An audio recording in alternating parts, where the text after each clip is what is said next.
함께 기도하고 하나님 말씀 배우도록 하겠습니다. 함께 기도하겠습니다. 하나님 감사합니다. 죽어서 지옥 갈 수밖에 없었던 저를 위해 예수님을 보내주셔서 그 선하신 보혈의 피와 부활하심으로 구원해 주시고 주님의 몸된 교회 가운데서 신앙생활 할 수 있도록 허락해 주신 것 정말 감사드립니다. 코로나19가 다시 한번 확산하여 저희 나주교회 중고등부 형제자매님들 함께 모이지 못하고 온라인으로 말씀을 듣게 되었습니다. 주님께서 계획하신 역사 가운데 세상이 흘러가고 있음을 잘 알기에 저희가 더욱 정신을 차리고 깨어서 무엇을 해야 할지, 무엇을 행해야 할지 생각하는 시간을 가질 수 있도록 도와주시고 저희가 가정에서 게으른 상태로 머무는 것이 아니라 주의 말씀을 사모하고 주의 말씀 가운데 나와서 말씀을 듣고 배울 수 있는 시간을 허락해 주시길 간절히 바라고 원합니다. 우리 각각의 육신은 너무나 연약하기에 주님께서 저희가 육신을 이기는 삶을 살 수 있도록 허락해 주시고 저희가 그러기 위해 말씀을 가까이 하고 주님과 함께 교제하는 그런 시간을 이 코로나19가 만연한 때에 갖는 것을 습관화시킬 수 있도록 허락해 주시길 간절히 바라고 원합니다. 오늘 전해지는 말씀, 이 부족한 자의 입술을 주님께서 주관해 주셔서 비록 연약하나 담대히 전할 수 있도록 도와주시고 주님께서 우리 형제 자매님들에게 하나의 말씀이라도 마음에 심겨서 변화된 삶으로 세상을 살아갈 수 있도록 도와주시길 간절히 바라고 원합니다. 오늘 교제 시간 주님께서 함께 해주시고 인도해 주시길 원하며 우리를 죄악 가운데서 구원해 주신 예수님의 이름으로 기도드렸습니다. 아멘. 네. 우리가 다시 함께 모이지 못하고 이렇게 온라인으로 말씀을 듣게 되었습니다. 원래는 라이브로 진행하려고 했었는데 다음 주부터 좀 그렇게 진행해 보도록 하고 오늘은 녹화해서 올려주도록 하는 것으로 하겠습니다.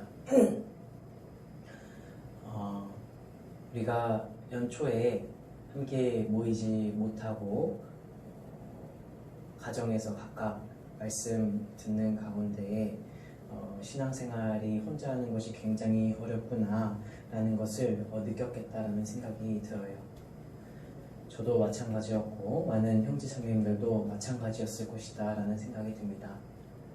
지금 걱정되는 것은 각각 그러니까 이 코로나19가 끝나고 우리가 잠깐 못 모였을 때 몇 달 못 모였을 때 세 달 정도 못 모였을 때 코로나 끝나고 다시 교회 가운데 나와서 말씀을 어떻게 들었는지 물어보니까 듣지 않은 형제자매님들이 꽤 많이 있더라고요. 그래서 그리스도인은 말씀이 없으면 성장할 수 없고 어떤 힘도 얻을 수 없는 존재들이기 때문에 우리가 이 나오지 못하는 이때에도 말씀을 사모하고 주를 사랑하는 마음으로 주님과 함께하는 시간을 갖도록 해야 할 것입니다.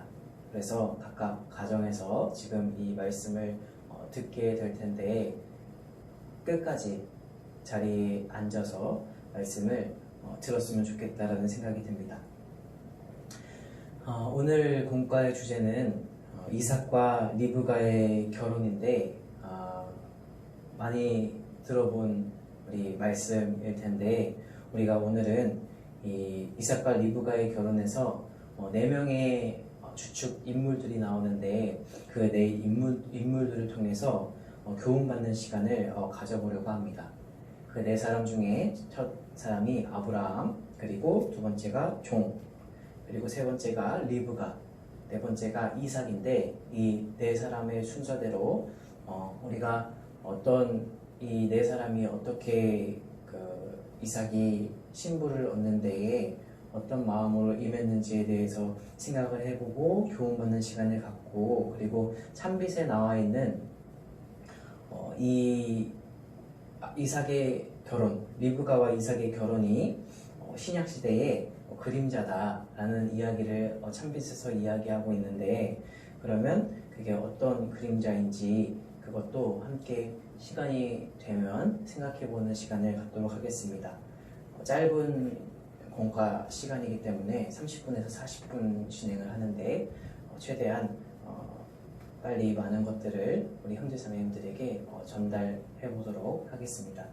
이 창세기 24장의 내용을 보게 되면 아브라함이 이제 아내 사라를 이제 잃게 되고, 그리고 이삭에게 신부를 찾아줘야겠다라는 이야기를 통해서 이 종을 보내 이삭의 신부를 찾는 일을 하게 됩니다. 그때 이제 조건이 걸려 있었는데, 내 고향, 내 족속에게로 가서 이삭의 신부를 구해와라 라는 이야기를 하게 되고, 종이 아브라함과 하나님 앞에 맹세한 대로 떠나게 돼요. 그리고 이 가나안 지역에서 종이 아브라함의 고향 그리고 족속이 살고 있는 이제 하란이라는 지역까지 가게 되고, 거기서 이제 하나님 앞에 기도를 하게 됩니다.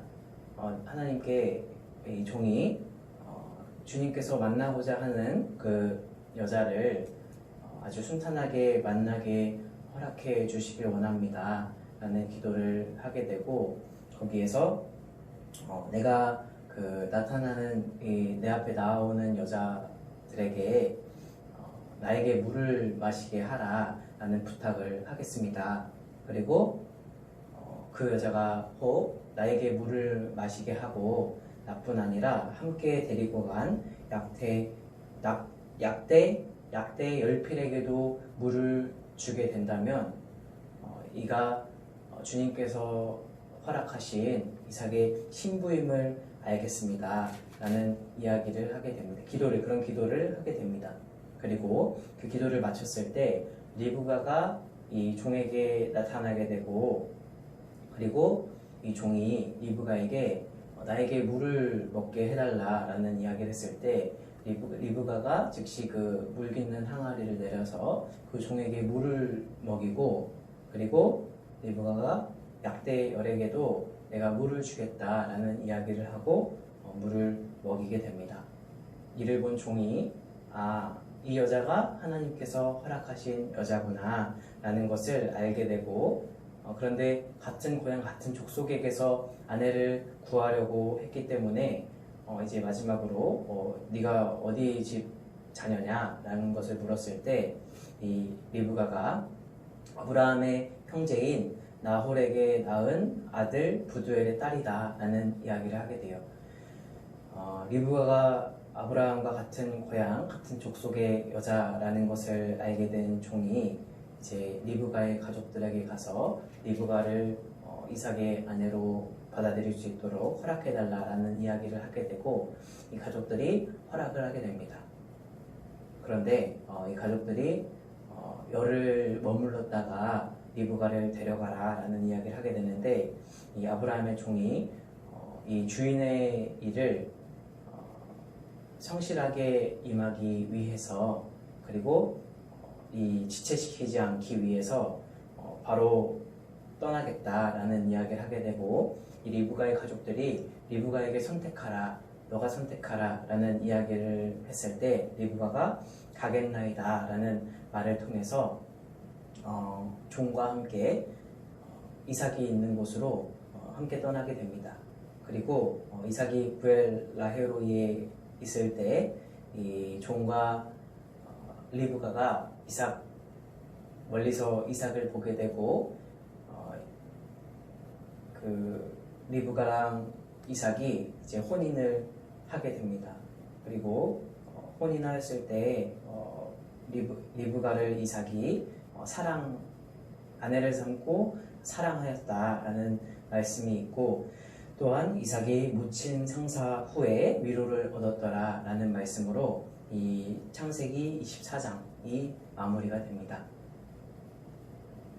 그래서 우리가 이 24장의 짧은 이 말씀들을 통해서 우리가 어떤 교훈들을 받아볼 수 있을지 생각해보는 시간을 갖도록 하겠습니다. 먼저 아브라함을 통해서 우리가 어떤 교훈을 받을 수 있을지 창세기 24장 1절부터 4절을 함께 읽어보도록 하겠습니다. 창세기 24장 1절부터 4절입니다.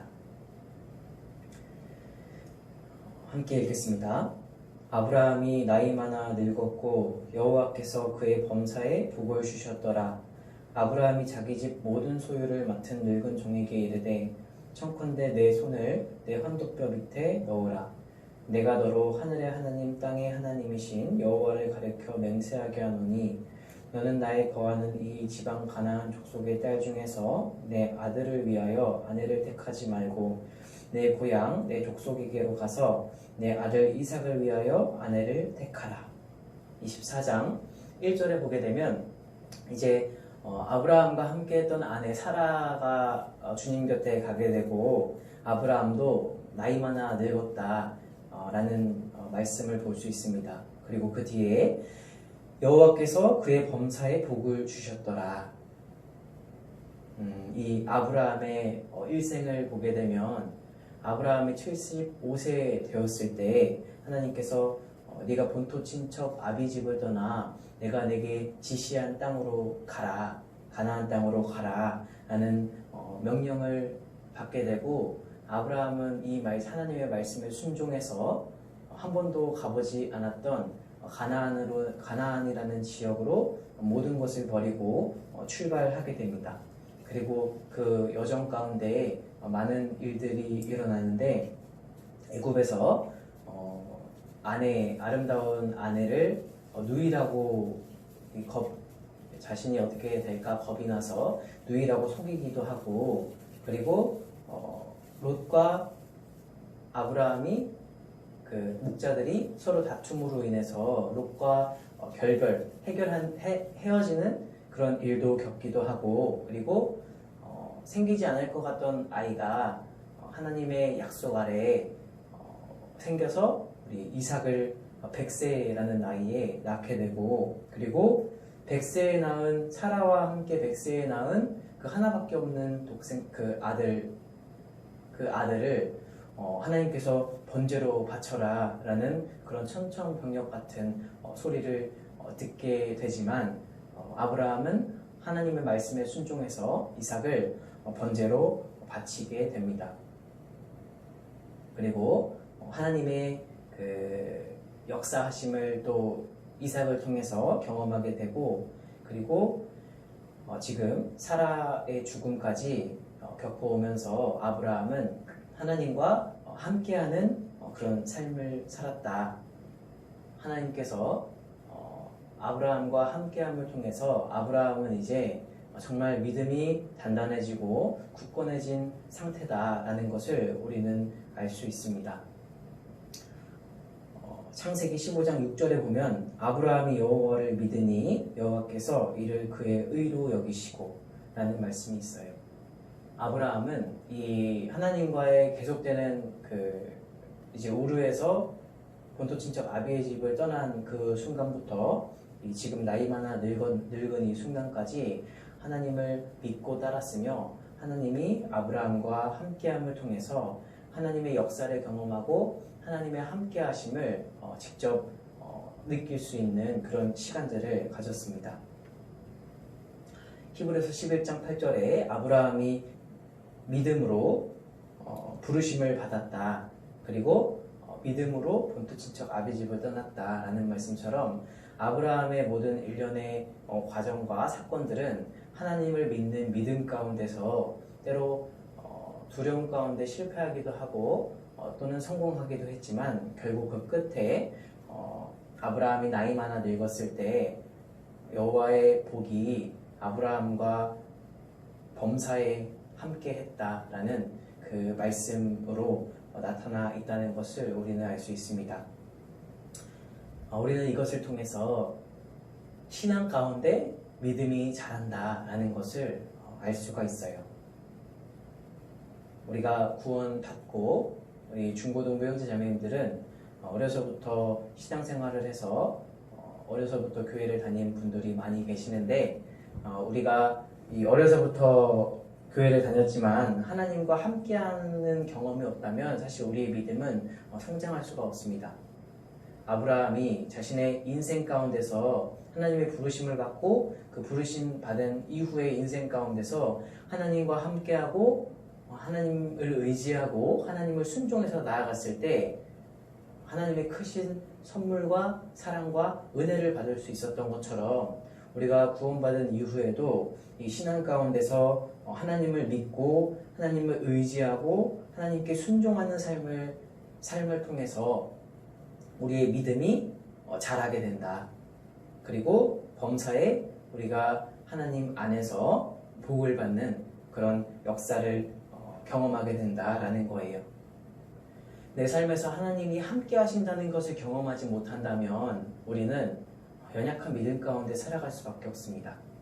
이 성경 말씀이 우리 성경 강연에서 이야기하는 그 말씀만이 진리가 아니라 이 성경 자체가 진리라는 것을 우리는 알고 그리고 이 진리인 성경이 내 삶 가운데서 나타나고 하나님의 말씀이 내 삶 가운데서 이루어지는 것을 경험할 때 이 말씀이 나에게 직접적으로 다가올 때 내 삶에서 경험될 때 우리는 더욱 큰 믿음을 가지고 아브라함과 같은 혹은 다른 믿음의 선진들과 같이 하나님을 의지하고 하나님을 순종하는 삶 가운데 살아갈 수 있다는 거예요. 그래서 요한일서 2장 13절 14절에 나온 것처럼 이 어린 아이와 같은 믿음을 갖는 순간에 할 수 있는 게 있는 것이고 청년의 믿음을 가졌을 때 할 수 있는 것이 있는 것이고 그리고 아비의 믿음을 가졌을 때 할 수 있는 것이 있다. 우리는 구원받은 이후에 갓난아이로 새로 태어나서 어린아이와 같이 자라나고 청년과 같이 자라나고 그리고 이 어른, 아비와 같이 성인의 믿음으로 그 믿음이 점점 성장해가는 그런 단계를 밟게 되는데 우리가 하나님과 함께하는 삶을 살지 않으면 이 아브라함이 하나님과 함께한 것처럼 우리가 일상 가운데 하나님과 함께하는 삶을 살지 않으면 우리의 믿음은 막 구원받고 태어난 그 믿음과 지금 우리의 믿음이 같을 수밖에 없다. 성장하지 않는 나를 보게 될 것이다 라는 거예요. 우리 중고등 형제자매님들 중에 이 부분을 고민하는 분들이 많이 있어요. 내가 구원받았는데 왜 변하지 않을까? 내가 구원받았는데 왜 이전에 구원받았을 때 나의 모습과 지금의 나의 모습에 변화가 없는 것 같을까? 라는 생각을 하게 되는데 우리의 믿음은 구원받은 이후에 우리의 믿음은 성장해가는 거예요.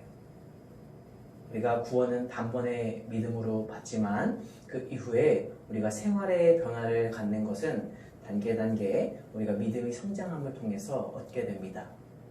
믿음의 성장을 위해서는 우리가 하나님과 함께하는 삶을 살아야 한다. 내가 하나님과 함께하는 삶 없이 그저 교회만 왔다 갔다 하는 자처럼 살아간다면 나에게 변화를 기대할 수 없는 거예요. 그렇기에 이 아브라함이 하나님이 부르심을 받은 이후에 일생 가운데서 하나님과 함께하고 순종하는 삶 가운데 살아간 것처럼 우리도 이 구원받은 이후에 하나님의 부르심을 받은 이후에 하나님 말씀에 순종하는 삶을 통해서 하나님을 경외하는 삶을 통해서 하나님과 함께하는 삶을 통해서 우리의 신앙이 변화되는 것을 경험할 수 있게 됩니다. 그래서 이 믿음의 분량이 다르고 하나님과 함께함으로 인해 이 믿음의 분량이 점점 커지게 된다라는 것을 알 수가 있어요. 이 아브라함이 나이 많아 늙었을 때 하나님께서 그의 범사에 복을 주셨다. 그 이전부터 함께한 하나님이 어떤 거예요. 그리고 이 아브라함이 이제 하나님 앞에 엄숙한 맹세를 하게 됩니다. 여기 보게 되면 2절에 종에게 이르되 청컨대 내 손을 네 환도뼈 밑에 넣으라 라는 이야기를 하게 되죠. 이 환도뼈는 이제 허벅다리를 얘기하기도 하고 그 뒤에 척추뼈 부분 그리고 남자들의 그 고환 부분을 얘기하기도 하는데 이 환도뼈 밑에 손을 넣고 환도뼈 위에 손을 얹고 환도뼈 아래에 손을 넣고 기도하는 관습은 이 하나님 앞에 엄숙한 맹세를 하는 것을 의미해요. 그래서 지금까지 아브라함이 하나님과 함께 한 시간 동안 하나님을 더욱 의지하고 하나님을 더욱 신뢰하고 하나님과 계속해서 함께한 삶을 살았기 때문에 이 하나님 앞에 자연스럽게 엄숙히 맹세할 수 있는 그런 믿음을 가졌다라는 것을 우리는 아브라함을 통해서 알 수가 있습니다. 이 아브라함이 종과 함께 하나님 앞에 엄숙한 맹세를 하는데 두 가지 맹세를 하게 돼요. 그중 첫 번째가 4절입니다. 이제 이삭의 아내를 구하는 그런 일을 종에게 맡기는데 이런 이야기를 합니다. 3절부터 보겠습니다. 내가 너로 하늘의 하나님 땅의 하나님이신 여호와를 가르쳐 맹세하게 하노니 너는 나의 거하는 이 지방 가나안 족속의 딸 중에서 내 아들을 위하여 아내를 택하지 말고 내 고향 내 족속에게로 가서 내 아들 이삭을 위하여 아내를 택하라. 그리고 두 번째로 6절 아브라함이 그에게 이르되 삼가 내 아들을 그리로 데리고 돌아가지 말라. 하늘의 하나님 여호와께서 나를 내 아버지의 집과 내 본토에서 떠나게 하시고 내게 말씀하시며 내게 맹세하여 이르시기를 그 땅을 내 씨에게 주리라 하셨으니 그가 그 사자를 내 앞서 보내실지라 내가 거기서 내 아들을 위하여 아내를 택할지니라. 두 가지 하나님 앞에 맹세를 하는데 하나는 이삭에게 줄 신부를 본토 인척 중에서 내 고향 내 족속에게서 구해야 한다 라는 첫 번째 맹세를 하고 두 번째 이 신부를 구하는 일 때문에 이삭이 그 본 고향으로 돌아가서는 안 된다. 이 두 가지를 하나님 앞에 종과 함께 맹세하게 됩니다. 이 두 가지를 통해서 우리가 교훈을 받을 수 있는데 먼저 첫 번째로 신부를 내 고향 내 족속에게 가서 이삭을 위해 신부를 취하라 라는 이 얘기는 순수한 이 신앙의 전수가 이루어져야 하기 때문이다 라는 거예요. 이 이후에도 이스라엘 사람들에게 하나님께서는 믿지 않는 이방인들과 혼인하지 말고 뭔가 계약하지 말고 동맹하지 말고 타협하지 말라라는 말씀을 자주 하십니다. 이것은 이방인들과 혼합되고 연합됨을 통해서 하나님이 아닌 다른 우상이 이 가운데 들어올 것을 걱정했기 때문에 하신 말씀이에요. 신명기 7장을 보면 나옵니다. 신명기 7장을 한번 찾아보겠습니다. 신명기 7장 1절부터 4절을 보겠습니다. 신명기 7장 1절부터 4절 제가 읽어보도록 하겠습니다. 내 하나님 여호와께서 너를 인도하사 내가 가서 얻을 땅으로 들이시고 내 앞에서 여러 민족 헷 족속과 기르가스 족속과 아모리 족속과 가나안 족속과 브리스 족속과 히위 족속과 여부수 족속 곧 너보다 많고 힘이 있는 7 족속을 쫓아내실 때에 내 하나님 여호와께서 그들을 내게 붙여 너로 치게 하시리니 그때 너는 그들을 진멸할 것이라. 그들과 무슨 언약도 말 것이요 그들을 불쌍히 여기지도 말 것이며 또 그들과 혼인하지 말지니 내 딸을 그 아들에게 주지 말 것이요 그 딸로 내 며느리를 삼지 말 것은 그가 내 아들을 유혹하여 그로 여호와를 떠나고 다른 신들을 섬기게 하므로 여호와께서 너희에게 진노하사 갑자기 너희를 멸하실 것임이니라. 이 말씀을 보게 되면 이 가나안 후기 7 족속을 하나님께서 이제 진멸할 수 있도록 이스라엘에게 허락하실 것인데 하나님의 힘으로 도우실 것인데 이들과 동맹하지 말고 타협하지 말고 혼인하지 마라 라는 말씀을 하고 계세요. 이것은 여기 뒤에 이유가 나와 있죠. 여호와를 떠나고 그들이 내 아들을 유혹하여 그로 여호와를 떠나고 다른 신들을 섬기게 하므로 여호와께서 너희에게 진노하사 갑자기 너희를 멸하실 것이니라. 이 하나님만이 유일한 신이시고 하나님만이 유일한 하나님이신데 다른 신은 없는데 이방인들과 혼인하게 되면 그들이 이방 신들을 들여와서 너희로 하나님을 떠나게 할 것을 하나님께서는 아시기 때문에 이들과 동맹도 하지 말고 타협도 하지 말고 혼인도 하지 말고 다 싹 진멸해 버려라 라는 말씀을 하신 거예요. 아까 말씀드린 것처럼 이 하나님에 대한 이 순수한 신앙, 하나님 한 분만이 유일신이다. 하나님 한 분만이 우주를 창조하시고 세상을 창조하시고 우리 사람 가운데 역사하시는 유일한 분이다 라는 것을 그 순수한 하나님에 대한 신앙을 이 외부 이방인들과 결혼함에 의해서 파괴되는 그것들을 하나님께서 파괴된다는 것을 아시고 이스라엘 사람들에게 경고하신 거예요. 이것은 지금 우리에게도 마찬가지로 적용할 수 있는 이야기입니다. 고린도 후서 6장을 보겠습니다. 고린도 후서 6장 14절부터 15절까지를 함께 읽어보도록 하겠습니다. 시작. 너희는 믿지 않는 자와 멍에를 같이 하지 말라. 의와 불법이 어찌 함께하며 빛과 어두움이 어찌 사귀며 그리스도와 벨리알이 어찌 조화되며 믿는 자와 믿지 않는 자가 어찌 상관하며. 지금도 우리에게 동일하게 말씀하고 계세요. 이스라엘은 하나님을 믿는 민족이었고 나머지 신명기에 나온 가나안 후기 7족속은 이방 신을 다른 신을 믿는 자들이었어요. 그들이 혼합되게 되면 그들의 잘못된 우상 숭배가 이스라엘에게 들어올 것을 알고 있었어요. 지금도 마찬가지로 구원받은 그리스도인이 구원받지 않은 이방인과 만나게 되고 이성교제를 하게 되고 그리고 결혼을 하게 된다면 그들이 가지고 있는 가치관과 생각들이 우리 신앙을, 우리 순수한 주님을 향한 성경에 근거한 신앙을 더럽힐 수 있다. 그리고 혼란을 줄 수 있다라는 거예요.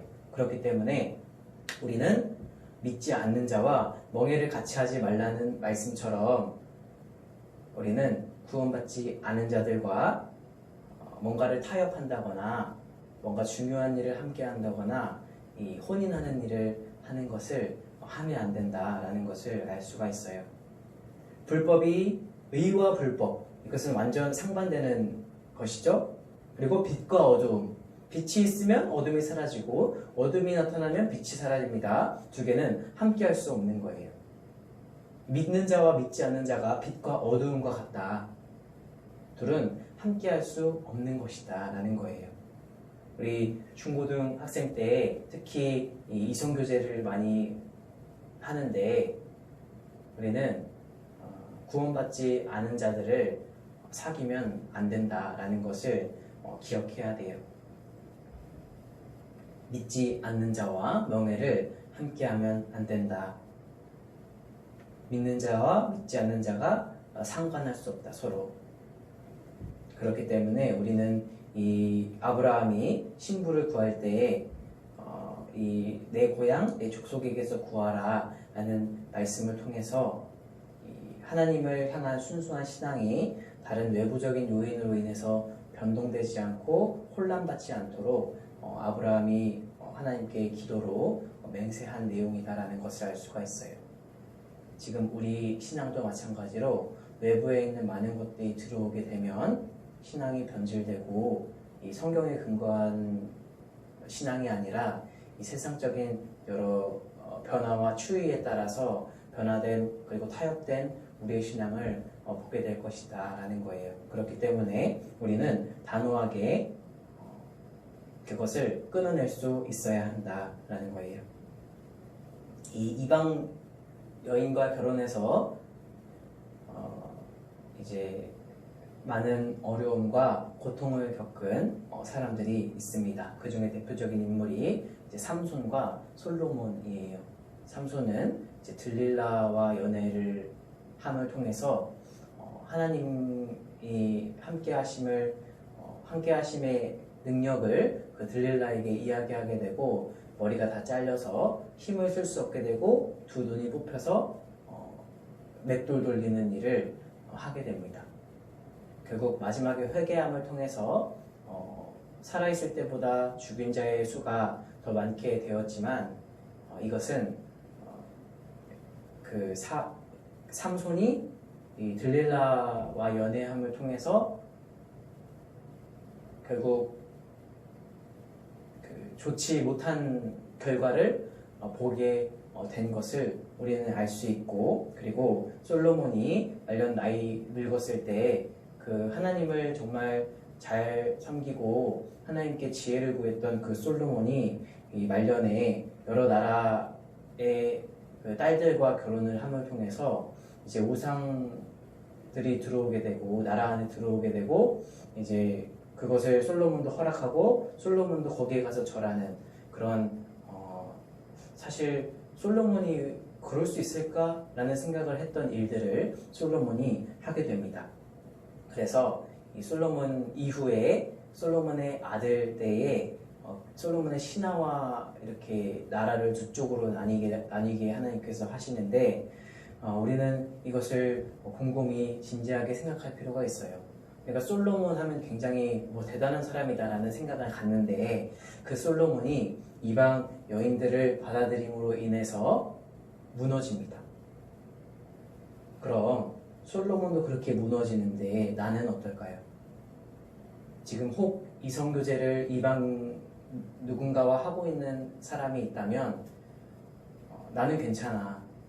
나는 잘 그래도 신앙을 유지하면서 하나님 안에 살 수 있어 라는 생각을 할지 모르지만 그것은 온전히 내 생각인 거예요. 잘못된 것이 외부로부터 들어오게 되면 그것이 점점 나를 갉아먹게 되고 결국에 무너지게 된다라는 것을 우리는 알게 될 것입니다. 그렇기 때문에 아브라함이 하나님 앞에 맹세한 것처럼 내 고향, 내 족속에게로부터 신부를 구할 것이다 라는 이야기와 그리고 이 신부 구하는 일 때문에 이삭이 본토로 들어가면 안 된다라는 말씀을 또 이야기를 하는데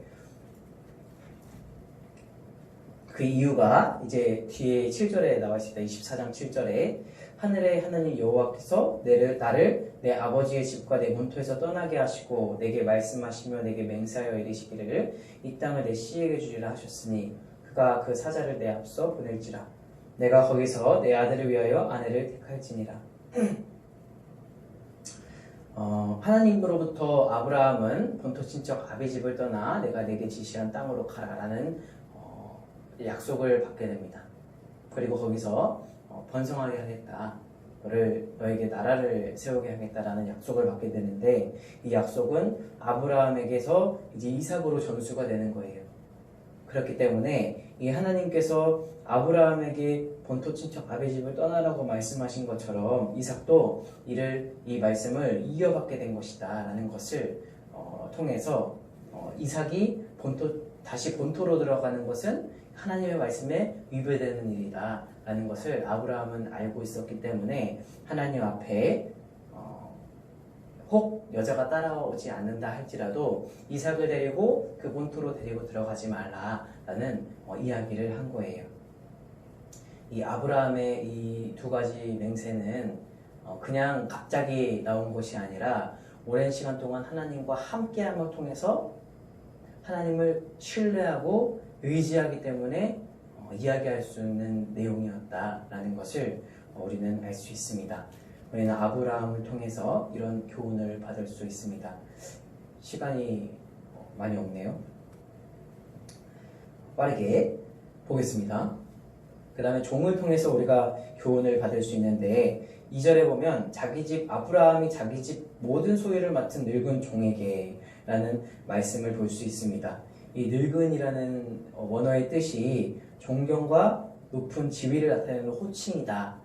자켄이라는 호칭을 나타내는 그 단어를 이제 늙은이라고 번역을 했는데, 이 아브라함 모든 집의 모든 소유를 맡은 종이었어요.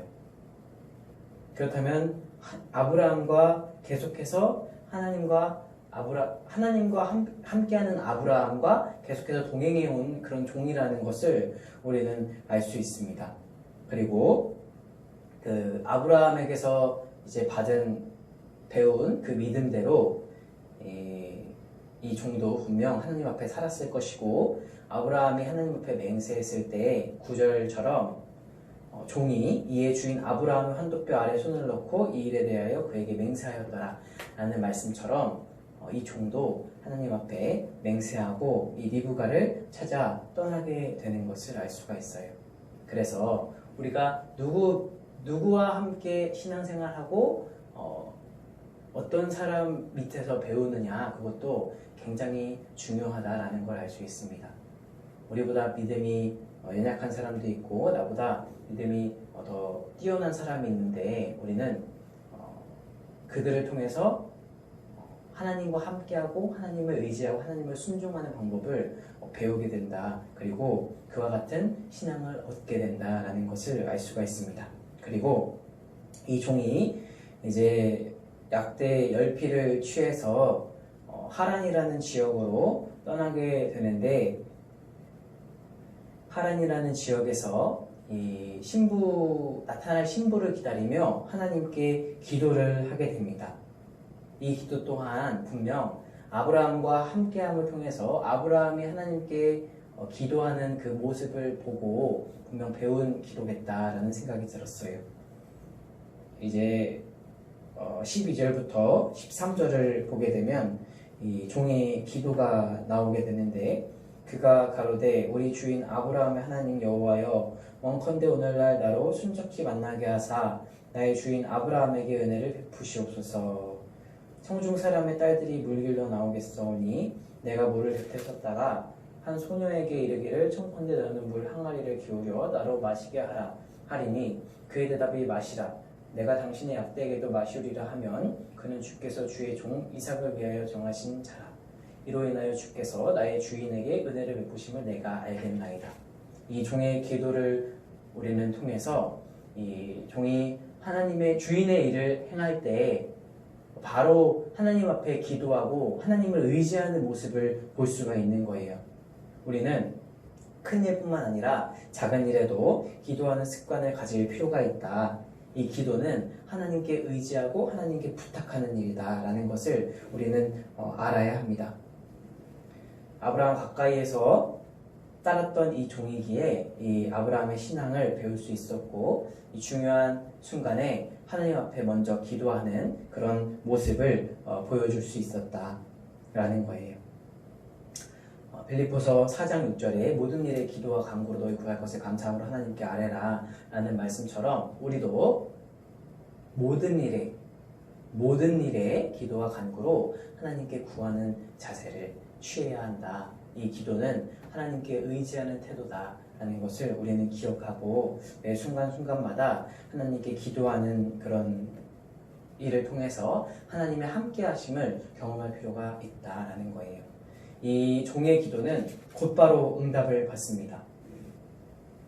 15절에 말을 마치지 못하여서 리브가가 물 항아리를 어깨에 메고 나오니, 말을 마친 이후 직후에 리브가가 이 종에게 나타났어요.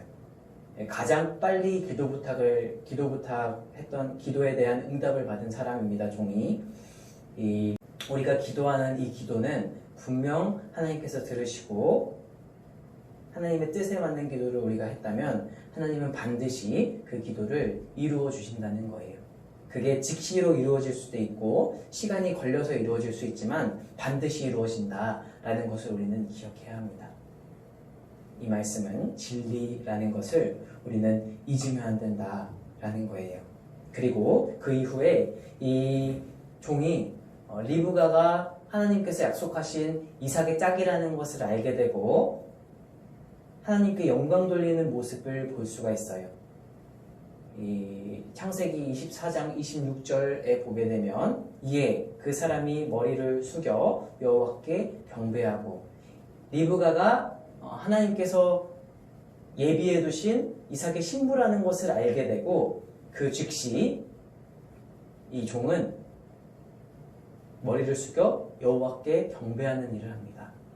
이것은 어찌 보면 자신이 뭔가 열심히 막 그 먼 지역까지 이렇게 이동을 하고 자신이 그 여자를 만나고 자신이 이야기를 해서 이렇게 찾았다라는 생각을 할 수도 있는데 그게 아니라 나의 공로는 하나도 없고 하나님의 은혜 가운데서 평탄하게 순적하게 만나게 됐다라는 것을 하나님께 영광을 돌림으로써 나타내 보여주고 있다라는 거예요. 그리고 그 이후에도 이 리브가가 그들의 가족에게 종을 데려갔을 때 종에게 발 씻기고 그리고 발 씻길 물을 주고 그리고 음식들을 많이 줬는데 그때도 이 종이 내가 내 일을 진술하기 전에는 먹지 아니하겠나이다 라는 말씀을 이 이야기를 함을 통해서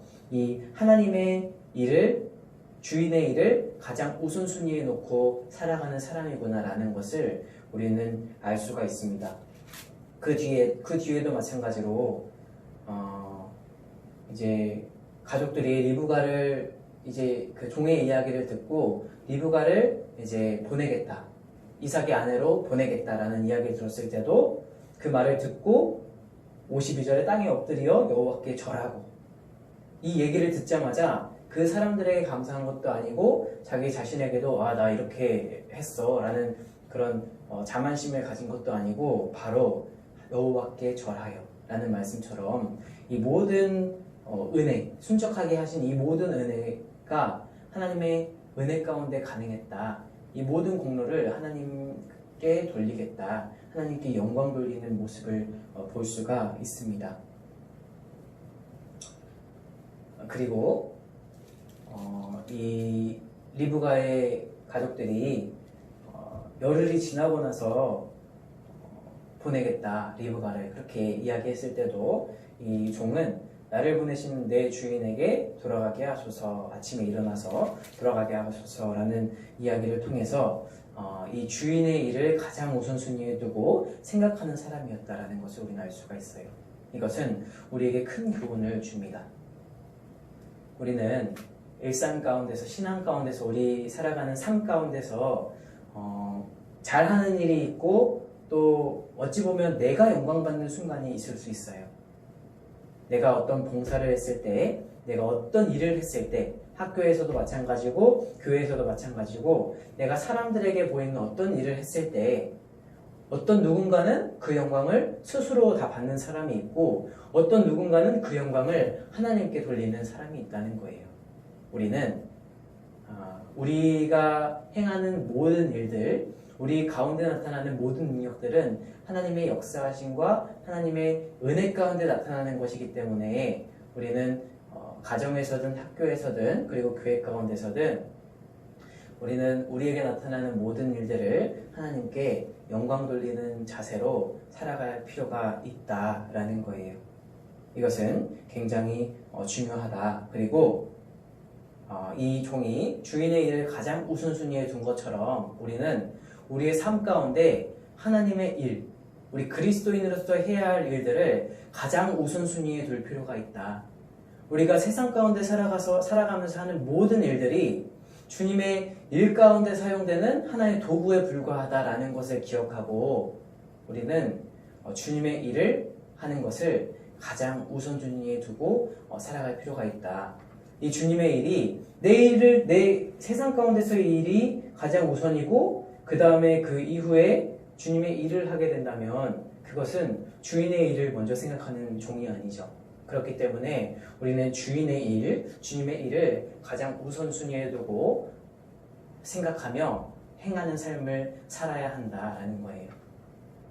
이미 꽤 오랜 시간 우리가 지난 것 같은데 이제 리브가에 대해서 좀 빠르게 생각을 해보겠습니다. 우리가 아브라함과 종에 대해서 이야기를 했고, 그 다음 이제 리브가에 대해서 이야기를 하려고 하는데, 리브가를 통해서 우리가 자매님들 같은 경우도 내가 어떻게 신부로서 한 형제의 신부로서 준비되어야 되겠구나 라는 것을 생각하고 알 수 있고, 형제들도 우리가 어떤 삶 가운데서 주님과 함께하고 주님을 의지하고 따라가야 하겠구나 라는 것을 좀 생각해 볼 수 있을 것 같습니다. 먼저 창세기 24장 11절을 통해서 우리는 리브가가 굉장히 부지런한 사람이었구나 라는 것을 알 수가 있어요. 11절에 그 약대를 성과 고물 곁에 꿀렸으니 저녁 때라 여인들이 물을 길러 나올 때이었더라. 이 때에 물 기르는 것은 서늘한 시간에 물을 두 차례 길렀다고 해요. 먼저 서늘한 아침과 저녁 이 두 차례에 물을 길렀는데 리브가는 처음으로 물을 기르러 나왔던 여자였습니다. 이를 통해서 리브가가 굉장히 부지런했구나, 자신이 해야 할 일이 있을 때 그것을 미루지 않고 하는 여자였구나 라는 것을 우리는 알 수 있어요. 우리는 신앙생활 가운데 부지런함을 가질 필요가 있습니다. 그리고 두 번째로 24장 16절에 보게 되면 그 소녀는 보기에 심히 아리답고 라는 말씀이 있습니다.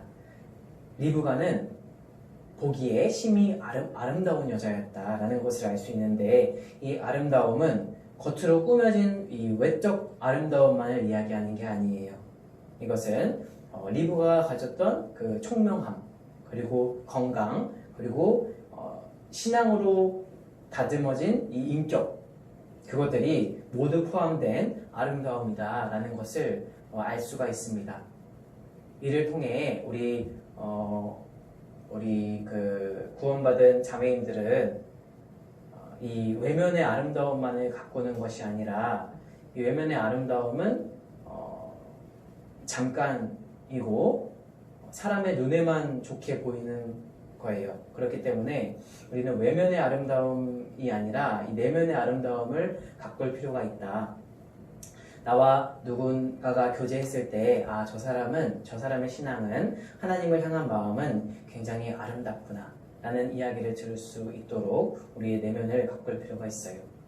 우리는 신앙 안에서 형성된 나의 인격, 그리고 나의 용모를 신앙의 단정함으로 이제 채울 필요가 있다라는 거예요. 그리고 그 뒤에 보면 지금까지 남자를 가까이 하지 아니한 처녀더라 라는 말씀이 있습니다.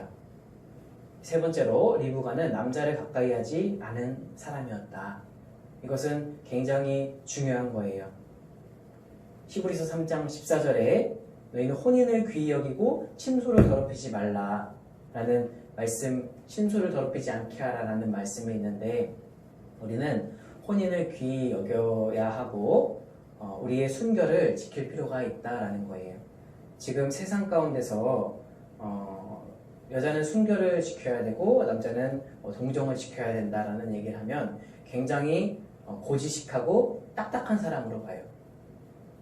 그만큼 세상이 타락했고 음란한 그런 시대를 우리가 살아가고 있습니다. 하지만 하나님께서는 너희 침소를 더럽히지 마라 라는 말씀처럼 이 혼인을 귀히 여기고, 우리가 그 세상 가운데서 이루어지는 그 많은 이성 관계, 그리고 결혼하기 전에 나타나는 여러 그런 성적인 관계들에서부터 분리돼서 나의 순결을 지키며 살아갈 필요가 있다라는 거예요. 리브가가 이삭과 같은 멋진, 그리고 이 예수님의 족보 안에 들어가는 그런 영광을 얻게 된 것은 리브가의 부지런함이 있었고, 그리고 이 내면의 아름다움이 있었고, 그리고 남자를 가까이 하지 아니함으로 순결을 지켰기 때문에 이 하나님께서 약속하신, 예비하신 짝을 만날 수 있었다라는 것을 알 수가 있어요. 우리도 세상 가운데서 지금 굉장히 음란한 시대이기 때문에 우리에게 많은 유혹들이 올 수가 있어요. 이성으로부터 오는, 이방인들, 세상 구원받지 않은 사람으로부터 오는 많은 유혹들이 있을 수 있어요. 왜냐하면 우리 형제 자매님들은 내면이 아름답기 때문에 세상 사람들이 보기에 이제 굉장히 그것을 좋게 보고 접근하는 사람들이 많을 수 있어요. 그런데 그때 우리가 남자를 가까이 하지 않고 이방 여자를 가까이 하지 않음으로 인해서 우리 순결을 지키고 동정을 지켰을 때 우리는 하나님께서 나를 위해 예비해 놓으신 짝을 결국 만날 수 있게 된다라는 거예요. 그렇기 때문에 우리는 순결을 지키는 것이 중요하다. 그리고 종이 리브가에게 물을 마시게 하라라는 이야기를 했을 때 이 리브가의 따뜻한 마음, 심성을 볼 수가 있고 이 선한 일을 즉시 실천하는 그런 실천의 모습을 볼 수 있다라는 것을 알 수가 있어요.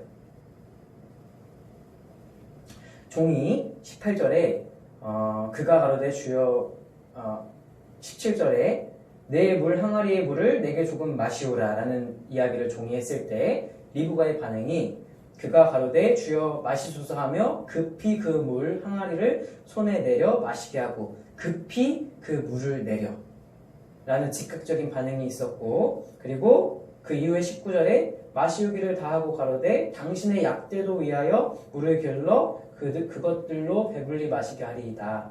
그리고 20절에 다시 급히 물 항아리에 물을 구유에 붓고 다시 기르려고 우물로 달려가서 모든 약대를 위해 깃는지라. 이 말씀을 통해서 리브가가 정말 착한 심성을 가졌다라는 것을 첫 번째로 알 수 있고 그리고 선한 일을 하는 데에 즉각적인 사람이었다라는 것을 알 수가 있습니다. 우리는 신앙 가운데서 고운 심성, 선한 심성을 가져야 해요. 이방 사람들과 분별돼서 선한 심성을 가지고 그들에게 그리스도인의 향기를 나타내는 모습으로 살아야 하고 그와 마찬가지로 선한 일에 즉각적으로 반응하는 사람으로 살아야 한다라는 거예요. 에베소서를 한번 보겠습니다. 에베소서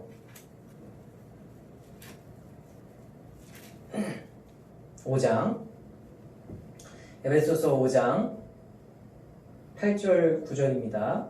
함께 읽겠습니다. 너희가 전에는 어두움이더니 이제는 주 안에서 빛이라. 빛의 자녀들처럼 행하라. 빛의 열매는 모든 착함과 의로움과 진실함에 있느니라. 그리스도인은 빛의 자녀예요. 그러면 그리스도인의 삶을 사는 것은 빛의 자녀들과 같은 삶을 사는 것인데 모든 착함과 의로움과 진실함에 있다. 이것이 빛의 열매다. 라는 말씀을 하십니다. 어떤 착함이 아니라 모든 착함이에요. 구원받은 그리스도인은 모든 착한 일을 행하는데 즉각적이어야 됩니다. 우리 그리스도인은 착한 일을 행하는데 재면 안 돼요. 그게 아니라 내가 선한 일을 행할 수 있는 그때에 모든 착한 일을 우리 구원받지 않은 이방인들에게 하고 구원받는 형제 자매들에게 하는 모습을 하며 살아가야 한다라는 거예요. 리브가는 고운 심성을 가졌고 그와 마찬가지로 선한 일을 함에 있어 즉각적으로 반응하는 사람이었고 즉각적으로 실천하는 사람이었다. 종이 물을 마시게 하라고 얘기했을 때 지금 항아리 무거워 죽겠는데 좀만 기다려주세요. 좀만 기다리세요. 라고 얘기한 것이 아니라 즉각적으로 그 항아리를 밑에 내리고 종에게 물을 퍼줬어요. 그뿐만 아니라 약대를 위해 우물로 다시 급히 달려가서 물을 퍼서 약대 10필에게 물을 마시게 한 거예요. 우리는 주님을 영광스럽게 하기 위해 선한 일 가운데 즉각적으로 반응하는 것이 필요하다. 그리고 마지막으로 이 리브가의 결단을 볼 수가 있는데 24장 58절에 리브가의 가족들이 리브가에게 열흘 후에 그곳으로 데려가라라는 이야기를 했을 때 종이 주인의 일을 위해서 다음날 바로 데려가겠다라는 이야기를 했을 때 이 가족들이 리브가에게 모든 결정을 맡겨요. 너가 선택해라. 어떡할래? 바로 갈래? 아니면 열흘 있다 갈래? 라는 선택을 하게 된 순간에 리브가가 58절에 이런 결단을 합니다. 58절 리브가를 불러 그에게 이르되 내가 이 사람과 함께 가려느냐? 그가 대답하되 가겠나이다 라는 이야기를 통해서 우리는 리브가의 결단을 볼 수가 있어요. 이 결단이 굉장히 쉬워 보이지만 사실 굉장히 어려운 결단이에요. 그것을 어떻게 할 수 있느냐? 먼저 가나안과 이 하란 지역까지의 거리는 800km가 넘는 길이에요. 800m면 서울에서 부산까지 자동차를 타고 왕복했을 때 10시간이 걸리는 길이라고 합니다. 그래서 이 길을 800km를 걸어갔을 때 200시간이 넘게 걸린다고 해요. 200시간이 넘게 걸리는 그 길을 어떻게 바로 결단할 수 있겠어요? 가겠나이다. 이 결단은 사실 우리가 말씀 가운데서 읽어봤을 때는 굉장히 쉬운 결단처럼 보이지만 사실 쉬운 결단이 아니다. 이 가나안과 하란과의 거리는 800m가 넘는 길이었다라는 것을 우리는 생각해야 합니다. 그리고 두 번째로 이 리브가는 태어나서 지금까지 이 고향에서 가족들과 함께 사랑하는 가족들과 함께 살아왔어요. 그런데 지금 정든 고향과 사랑하는 가족을 떠나서 모르는 사람과 그 800km의 길을 가야 하는 거예요. 사람에겐 정이 굉장히 때로는 올무가 됩니다. 리브가는 이 고향과 오랫동안 살았던 고향과 이 고향 사람들, 가족들에게 굉장히 큰 정이 들었을 거예요. 그런데 이 정을 뿌리치고 모르는 사람을 따라서 이 가나안 지역으로 가게 됩니다. 그리고 세 번째, 이 리브가는 신랑의 얼굴을 몰라요. 신랑의 얼굴을 모르는 상태에서 단지 믿음으로 가는 거예요. 그리고 네 번째로 내가 좋아하던 이 땅의 많은 것들을 두고 새로운 삶을 살아야 한다. 새로운 것을 시도하는 것은 사실 굉장히 어려운 일이에요. 내가 지금까지 적응했던 많은 즐거운 것들, 취미들, 나의 생활들을 버리고 새로운 삶을 산다는 것은 사실 굉장히 어려운 일이에요. 그런데 리브가는 결단합니다. 가겠나이다 라는 결단을 통해서 리브가가 예수님의 족보에 들어가게 돼요. 그 큰 영광을 얻게 됩니다. 우리도 마찬가지예요. 우리가 살아왔던 많은 습관과 우리의 많은 세상 가운데서의 즐거움을 버리고 하나님을 따라가는 것, 주님께 가는 것은 사실 쉽지 않은 일입니다. 이 신앙의 길, 신앙의 거리가 굉장히 길어요. 신앙은 단거리 경주가 아니라 마라톤이라고 이야기하는 것처럼 우리는 예수님이 다시 오실 때까지 끝까지 뛰어야 되는 사람들이에요. 그 길이 굉장히 힘들고 어렵지만 우리는 주님을 선택하고 주님과 함께하는 삶을 선택한 거예요. 그리고 내가 지금까지 사랑했던 세상 가운데서의 많은 친구들, 그리고 세상 가운데서 내가 가지고 있던 많은 습관들, 즐거움들을 내려놓고 하나님을 쫓아가는 것, 주님께 나아가는 것, 이것이 리브가가 예수님의 족보로 들어가는 그 큰 영광을 얻은 것처럼 우리가 삶 가운데서 주님을 따라가는 삶을 살았을 때 우리는 하나님 앞에 잘하였다라는 충성되고 귀한 종이라는 그런 이야기를 결국 듣게 될 것입니다. 그래서 우리는 이 리브가의 태도처럼 이 리브가의 여러 가지 태도들을 통해서 우리의 신앙 가운데서 적용하고 그 신앙 가운데서의 삶을 살아갈 필요가 있다라는 거예요. 그리고 뒤에 이삭을 만났을 때 리브가는 이삭이라는 사람을 만나자마자 그가 누구인지 몰랐지만 약대에서 내리고 그리고 이삭이 자기의 남편인 것을 알자 면박을 취하여 스스로 가리웠다라는 말씀을 합니다. 이야기를 합니다.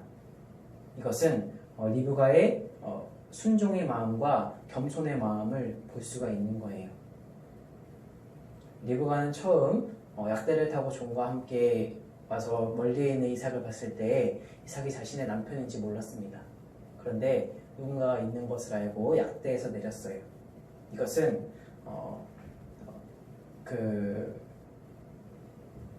리브가가 굉장히 겸손한 사람이다 라는 것을 우리는 알 수가 있고, 그리고 그 이후에 면박은 몸이나 얼굴을 가리는 그런 천 같은 것인데 그것으로 자신의 가리움을 통해서 이 자신의 남편임을 알게 된 그 이삭에게 자신이 순종하는 삶을 살겠다라는 것을 나타내 보여주는 거예요. 그래서 이 리브가의 삶의 태도처럼 우리가 신앙 가운데 살아갈 때 우리는 주님으로부터 큰 영광을 받게 되는, 그런 큰 상을 받게 되는, 그 이후에 이 금생과 내생에서 약속을 받고 살아가는 그런 모습으로 살아가게 될 것입니다. 리브가의 많은 모습들 우리는 교훈받고 우리 삶 가운데 적용하는 삶을 살았을 때 우리 자매님들, 멋진 형제님들을 얻을 수 있을 거예요. 주님께서 약속하시고 허락하시고 준비해 놓으신 멋진 형제를 만날 것이고, 우리 형제님들은 멋진 자매님들을 만날 것이다. 그리고 우리의 신앙이 주님 앞에 더욱 강건해지고 주님을 의지하고 주님을 따라가는, 아브라함이 주님을 지금까지 따라온 것처럼 종이 주인 아브라함과 함께 하나님을 섬긴 것처럼 리브가가 결단한 것처럼 우리 삶 가운데서 주님을 따라가고 결단하는 삶을 살 수가 있다라는 거예요. 그리고 마지막으로 이삭은 이 리브가를 만나기 전에 묵상하고 있었습니다. 63절에 이삭이 저물 때에 들에 나가 묵상하다가 눈을 들어보매 약대들이 오더라 라는 말씀을 통해서 이삭 또한 경건한 신앙의 자세를 가진 사람이었구나라는 것을 알 수가 있어요. 이 주님의 말씀을 묵상하며 기도하는 자세로 이 결혼 문제를 대하고 있었다.